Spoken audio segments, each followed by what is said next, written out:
Good afternoon, everyone. Thanks for joining me in this video. This is Monday, the 30th day of June, 2025. I don't normally do all these kind of videos because I don't, have much interest in Nigerian politics. And I feel that the current politicians we have in Nigeria, they are almost the same. So I don't normally put mouth.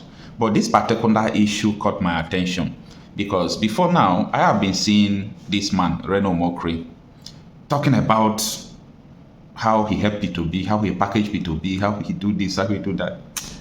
If I look at this man, I laugh. Now, he was boasting about the email. He said P2B sent him email that he used to beg Atiku. He's the one that recommended Atiku, recommended P2B to Atiku. Atiku came last week and he granted interview to Adesoa. Atiku said that it was Obasanjo that recommended P2B to him. All right, that is apart. And today now, Reno Omokri released the email that he have been talking about. And this email, he said he released it because of that guy that went to that broadcast with Daddy Freeze and the rest of them, that he almost humiliated the Reno Omokri and exposed his lies. Now, as you can see on the screen, this is the email that Reno Omokri have been using to boast. This is the email P2B sent him on Monday, October 8, 2018. And I'm going to explain something for you. And this is what it reads. My dear brother Reno, I hope you and pray you and your family are keeping well. Thanks for all your support to me and your commitment to building a better Nigeria. I have been directed by our Oga to send my resume to you. Kindly find attached. I tried calling you earlier, but to not avail. I can be reached by this number. P2B now put his number for Reno Omokri to get back to him. May God not allow you to employ somebody like Reno Omokri. You know why I say this? This email is not Reno Omokri's email. This is Atiku's email. You all know that P2B was working with Atiku, right? Very well. P2B was working with Atiku, and you see, during the campaign period, every aspiring politician is always busy, talking less of a presidential candidate. And Atiku, having seen that Reno Omokri worked with Jonathan before Jonathan fired him, Reno Omokri, he talks too much. He's good for, political narration and all those things. He now employed Reno Omokri. Reno Omokri, come, help me to always collect emails, help me to send emails. Reno was like an errand boy to Atiku during, the 2019 election. So how does that equals even P2B's aides, talk less of P2B himself? You see, sometimes I don't like putting mouth in all these things because I don't have interest. But Reno Omokri, if I am doing politics, like I'm doing politics in full time, or I'm working with all these people that Reno Omokri is criticizing, I know what I'm going to use to put him down, to place him to where he belongs. Because the guy lies too much. You see, when you are doing your politics, even though you have quarrel with someone, you do what you want, but when you lie too much, your lies will be exposed. This is just barely a month or thereabout after the controversial issue of Lagos-Calabar Highway, where Reno Omokri lied that they have a constructed 30 kilometer. You saw everything. This is the same Reno Omokri harassed Tinubu out of London that was saying that Tinubu is a drug lord and so on and so forth. Come on.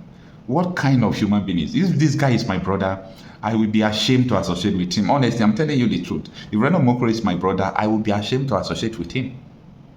Because apart from unstable character, this is not how life's supposed to be.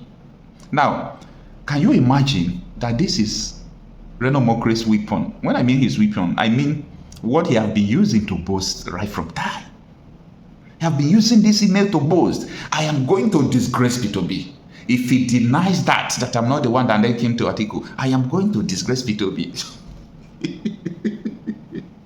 So this is the email he was using to boast that is going to disgrace P2B. Like, Reno Omokri have a problem, a big time problem. I don't know where this problem is coming from, but this guy has problem.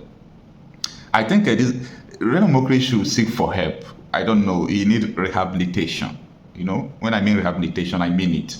Whether he should be assigned to a psychologist to examine his state of mind and mental health, because all these things is not normal. It's not normal at all.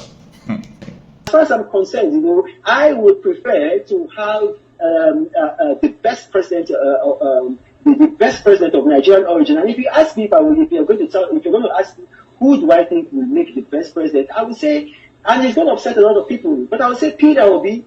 Peter Obi would be an absolutely fabulous president. If Peter Obi were president of Nigeria, Nigeria would be like Dubai in a matter of years.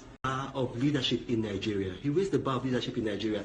Since he left office, can you believe that this man does not take anything, not even like a penny from the Anambra State government? And while he was there, he was the man that built up Anambra State. Anambra State used to be almost educationally disadvantaged. And then in less than 2 years, he brought them to be #1. He left that state with a reserve. Look, we need people like this. I'm so proud of Governor Obi. I listened to him today and, I was touched. Like, do we have fellows like this in Nigeria? I'm very proud of this man. Look at everything that he has touched. He made money for himself in All right, Mr. Omokri, let's talking about the opposition. Let's deviate a little bit and get your take on recent reports around claims of drug trafficking and money laundering, of course being tagged to the presidential candidate of the APC, Bola Ahmed Tinubu. With what lens do you view this reports? Let's put it that way, ahead of next year's activities, and what course do you expect events to take during the course of next year? Look, I went to Chicago myself. Nobody told me I went to Chicago myself. I went to the court where Bola Tinubu had this issue. I went to the Chicago State University. I went there, I saw the documents myself. Bola Tinubu is a known drug lord. I went there. Another person isn't telling me. You see the picture on the screen? I took that picture. If you move to the right, you're going to see me that picture. Bola Tinubu is a known drug lord. He has this man who's meant to be the Minister of Labour and Productivity, or rather say on productivity, who went on TV to try to hoodwink Nigerians, telling them that the charge against Bola Tinubu was just for tax, that all he paid was tax, and he had nothing to do with drugs. That is a big lie. I have the document here. Nigerians can see it. I hope you can see it on the screen here. I have the document here. It actually says, and if you look at it, it says docket. A docket, and as I'm speaking, your viewers can go on Google and fact check me. A docket is used for a criminal pending. A criminal pending. So you don't use a docket for a civil matter. And then right on the very first paragraph on this docket, it says that this is a forfeiture action under section under 21 USC section 881. USC is the United States Criminal Code. I will say it again. USC is the United States Criminal Code. Now, if you're watching at home, you can go on Google and you can fact check me. The United States Criminal Code is Title 18, USC, United States Criminal Code. And I'm going to read what section 881 of the USC, the Criminal Code, says. Now, this is it. I'm reading it. Nigerians can see it here. This is what I'm reading. It says, the following shall be subject to forfeiture to the United States, and no property rights shall exist in them. All monies, negotiable instruments, securities, or other things of value furnished or intended to be furnished by any person in exchange for a controlled substance or listed chemical in violation of this subchapter. All proceeds traceable to such an exchange, and all monies, negotiable instruments, and securities used or intended to be used to facilitate any violation of this subchapter. The word used there is controlled substances. Now, for Nigerians who may not understand this, a controlled substance are what they call narcotics, hard drugs. In this case, it was white heroin. Bola Tinubu was involved in a white heroin cartel. And he was the treasurer of that cartel. And then he put some monies into an account. He was working for Mobile. And as he was working for Mobile, his salary was $2,400. Yet he paid in a total of $1.4 million into several accounts. Now, he was asked to explain how he got those monies. He could not explain how he got those monies. So one of those accounts, The money's in there, $460,000. It was forfeited to the United States government. It was not taxed. Now, there is only one agency of the United States government that has been given the authority to take forfeited amount, and that is the IRS, the Internal Revenue Service. If you look at the case of the U.S. state, the state versus Ishmael Zambalda, who was the leader of the Sinaloa drug cartel, the exact same language that was used in this docket is the exact same language that was used for that man, Ishmael Zambalda. And if you're watching me, you can Google it. That it says that you agree to forfeit $5 million to the United States. Word for word with what was used for Bola Tinubu. The only difference is the amount. Bola Tinubu forfeited $460,000. Ishmael Zambalda forfeited $5 million. But the source of the money came from the same place, drugs. Yeah, but let me come in very quickly. So some people who are of the school of thought will say to you, forfeiture is in fact a civil proceeding, not a criminal proceeding. What do you say to that? Also, an indictment is an allegation. And not a conviction. There is that school of thought around it. Does it hold any weight for you? No, I have a master's in law from the United Kingdom. You know, the man who came to speak, what's his name, Festus Keyamo, and look, the Legal Practitioners Privileges Council, they have to sanction Festus Keyamo because what he did was either very dishonest or very ignorant or both. And you've got foreign embassies who are watching this and they have equivalent titles to the senior advocate of Nigeria. If they watch on television this man speaking so ignorantly and so dishonestly, they're going to tell their own governments that, listen, we need to stop having equivalency with the senior advocate of Nigeria because standards have dropped. A forfeiture flows from a...